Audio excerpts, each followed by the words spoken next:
Halo, kita jumpa lagi di channel YouTube Welina Sembayang Official.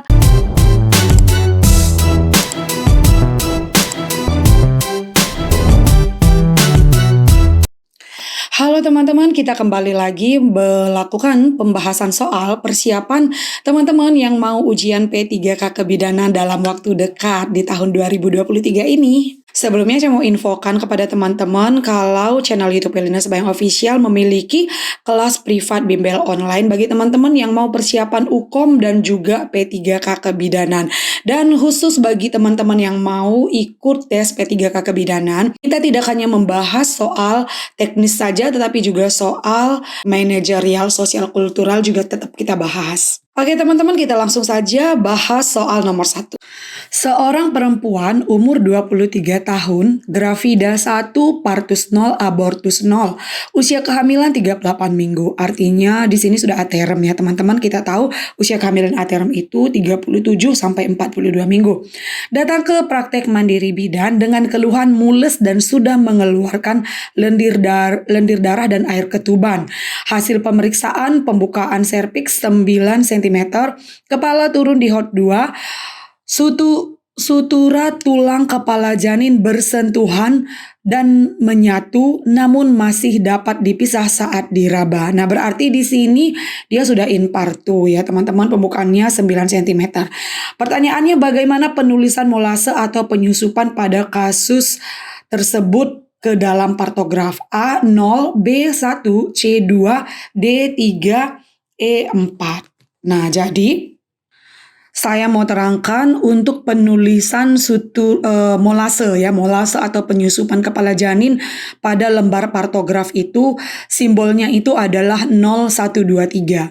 Nah, kapan kita menuliskan 0? Jika pada saat kita periksa dalam atau pada saat kita VT, kita mendapati suturannya itu terpisah. Seperti biasa memang normalnya itu terpisah ya. Ada celah di antara kepala janin itu yang memisahkan os parietal kiri dan kanan ya. Jadi sutura sagitalisnya itu yang terpisah. Nah, kemudian kalau misalnya sutura itu ataupun kedua tulang tengkorak itu bersentuhan atau menyatu, maka kita menuliskannya itu adalah 1. Tetapi dia hanya bersentuhan dan masih bisa dipisahkan. Kemudian kalau dia sudah tumpang tindih, itu kita menuliskannya simbolnya adalah 2. Tetapi tumpang tindih dan masih dapat dipisahkan ataupun masih dapat diperbaiki. Tetapi kalau dia tumpang tindih dan tidak dapat lagi dipisah atau diperbaiki, maka simbolnya kita tulis 3. Nah, jadi pada soal tersebut tadi dia masih hanya bersentuhan dan menyatu, tapi masih bisa dipisah, artinya masih bisa diperbaiki saat diraba. Berarti di sini kita menulis penulisan daripada molase atau penyusupan kepala janinnya itu adalah 1 karena dia hanya bersentuhan dan masih bisa diperbaiki. Ya, jadi jawabannya adalah B1. Soal nomor 2, seorang perempuan umur 24 tahun, gravida 2, partus 1, abortus 0, usia kehamilan 37 minggu. Datang ke praktek mandiri bidan pukul 3 subuh ya, 3 WIB, dengan keluhan mules semakin kuat dan sering sejak kemarin pukul 8 ya, 20.00 WIB. Ibu mengatakan sudah mengeluarkan lendir darah dari jalan lahir. Pada pemeriksaan diperoleh hasil pembukaan 4 cm, berarti sudah memasuki kala 1 fase aktif ya, sudah pembukaan 4 cm.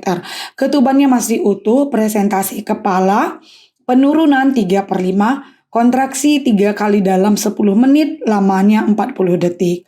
Denyut jantung janin 136 kali per menit. Nah, jadi semua di sini dalam batas normal. Dia sudah memasuki fase aktif karena sudah pembukaan 4 cm. Jadi di sini kita sudah bisa mulai memasukkan ke dalam partograf ya. Tetapi pertanyaannya di sini, kapan harus dievaluasi DJJ kembali?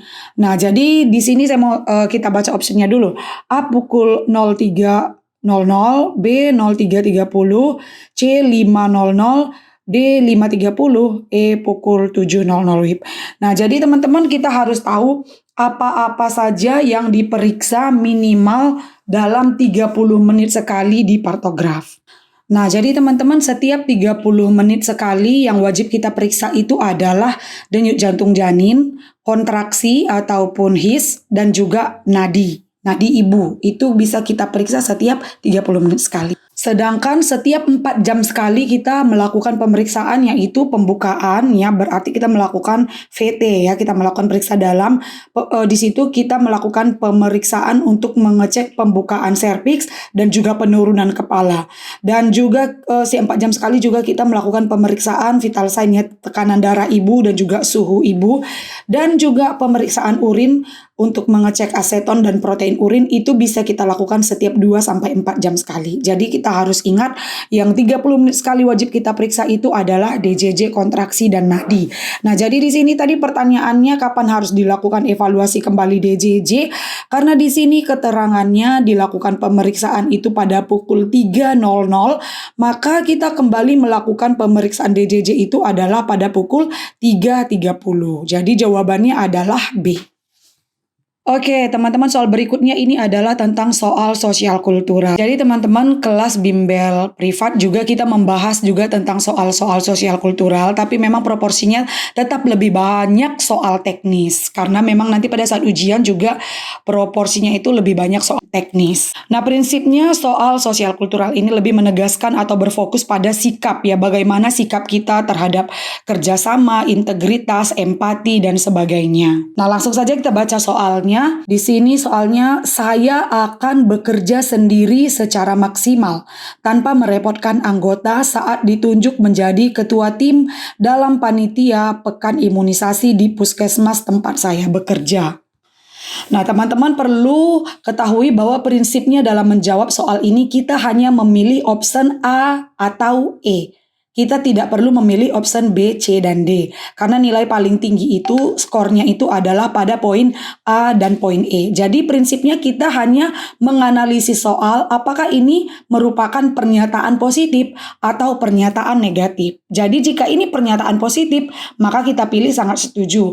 Tapi kalau ini pernyataan negatif, kita harus pilih sangat tidak setuju. Nah, jadi pada soal ini adalah tentang kerjasama ya. Jadi di sini ditegaskan saya akan bekerja sendiri walaupun ada kata secara maksimal tanpa merepotkan anggota saat ditunjuk menjadi ketua tim. Nah, berarti di sini artinya ini pernyataan negatif, artinya dia tidak bisa bekerja sama dengan anggota pada saat dipilih menjadi ketua tim dalam pekan imunisasi di puskesmasnya.